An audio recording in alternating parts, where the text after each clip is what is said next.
Well, welcome to episode 2 of the Omphalos Cafe. Episode 1 was a sort of introduction to the cafe, and as such, it was quite difficult to produce. I mean, what is this cafe? It's a place like no other I know of. But anyway, the second episode, I'm going to deal with something. I've often used the phrase, life is all there is. I've used it both in my blog at omphaloscafe.com and now on the video. But when I say life is all there is, what do I mean by life? I mean, you can spend a lifetime getting PhDs in biochemistry, molecular biology, medicine, what have you. But would you be any closer to just a clear and simple understanding of what is life? Hard to say. But here I'm going to give you a much simpler, easy definition of what is life. One that, if really taken home, can serve to change the way we look at everything we've come to know.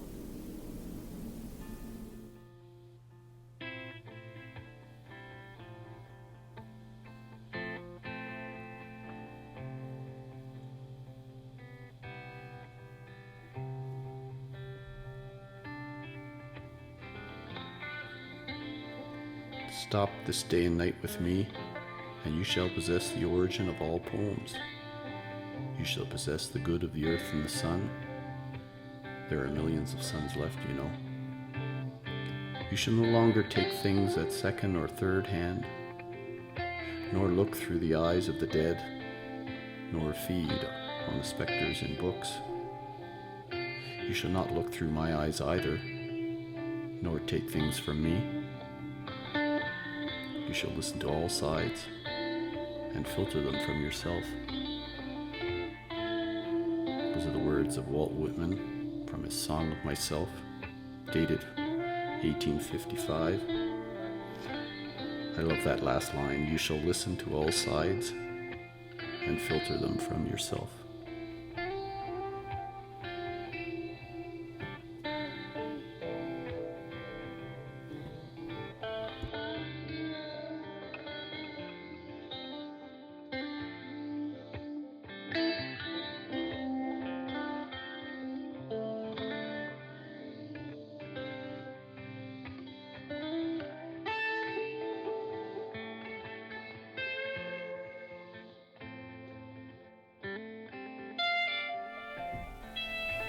What is life?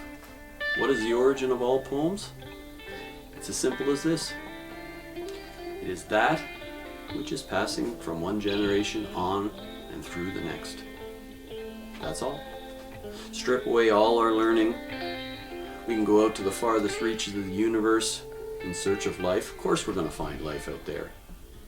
But all it truly is that which is flowing through. I call it on one of my blog posts, the great passing through. And if we can ever focus just on that, everything would change.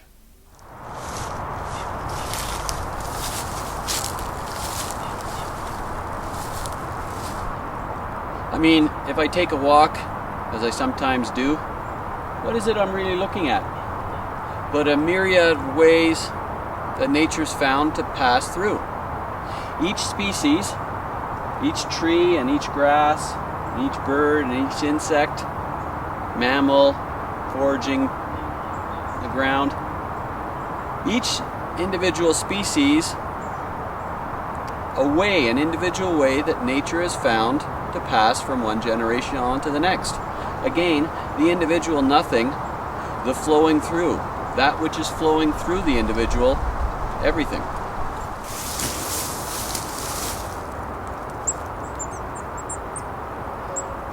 Sure, we can think of it in terms of ecozones and biodiversity.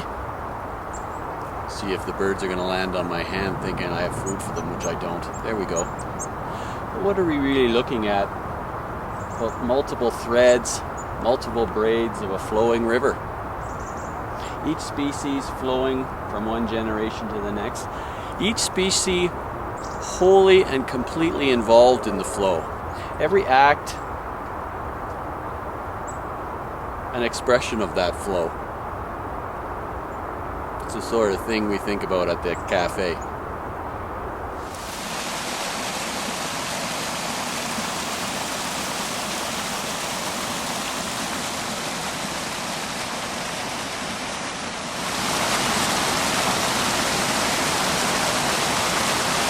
So then with all our learning, we never quite asked the question, how is the great passing through accomplished with each species?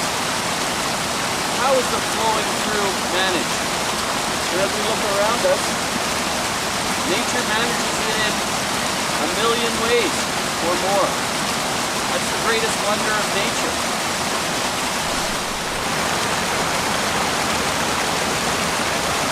I talk about learning, school, all that. There's a deeper level too. I mean, what else is Buddhism? What else is Zen? But a grasping of that great passing through the flow of life. That in essence is Zen in itself. We tend to over-intellectualize it these days. We go off to ashrams and retreats and we go over Zen teachings from centuries ago. What else is it but the ever-ongoing flow of life? We can tap into that flow, we can feel it within ourselves. Zen.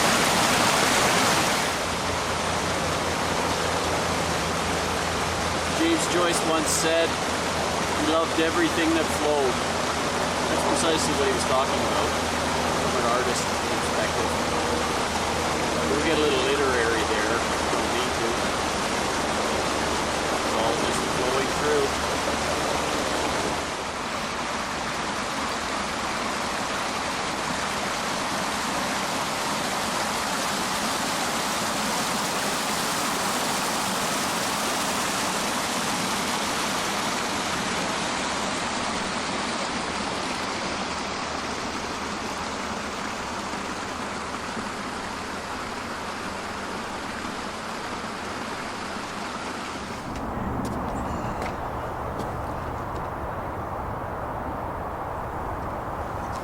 So it's all just part of the great passing through, one generation to the next.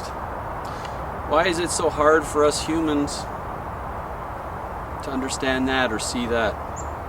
Well, it's because it's in the way we've found to pass through. How does humans do it? How does humankind do it? We do it in groups and we do it in culture. And it is the culture that's grown up around us, grown up with us.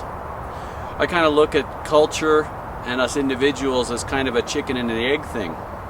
What came first? They came together. And it's that culture that blinds us to what is really going on. Our culture has formed us, molded us, and it gets between our sight, ourselves, and the world as it is, I suppose.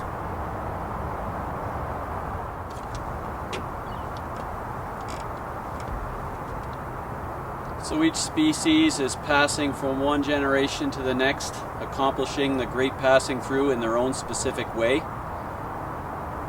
And so are we. How do we do it? We do it in culture.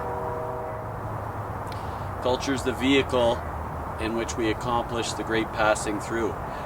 It's a great enabler, but it's also a hindrance. And oftentimes in the past, and how many years have we had culture?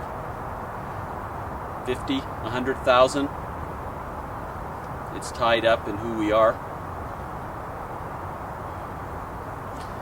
But if we could step outside of culture, perhaps then we could see things as they truly are. Only a great passing through. In that way, we could think of culture as a bit of a hindrance to seeing that great passing through. We've put symbols, we've put learning, we've put narratives from our past. We've put them in the way of us seeing how things truly are. And that's getting in the way of what we might become now. because cultures bring together groups, but they can also keep groups apart. That's where we are today.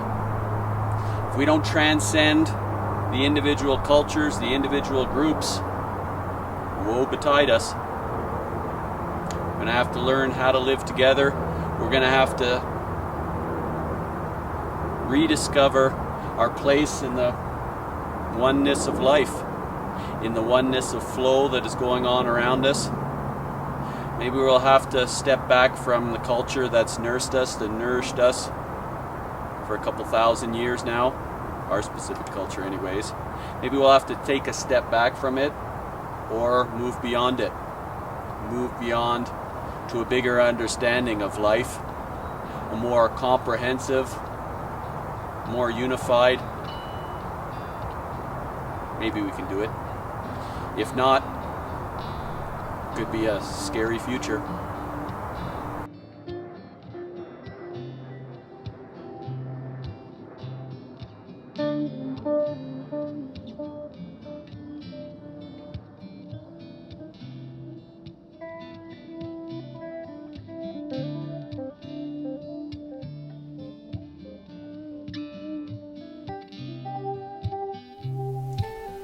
Well, that was a lot of fun. Strictly amateur, but fun all the same. I certainly got a lot to do when it comes to videography and miking myself out in the wild there, if you can call that wild. But the underlying message that life is all there is, and that life is just a great passing through from one generation to the next, that's a crazy, subversive, heretical notion.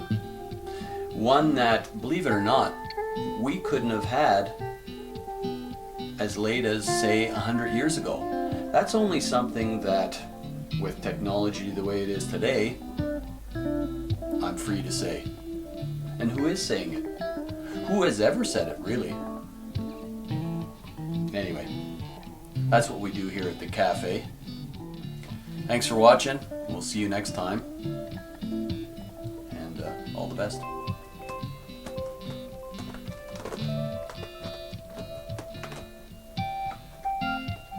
That's Bumpkin behind me.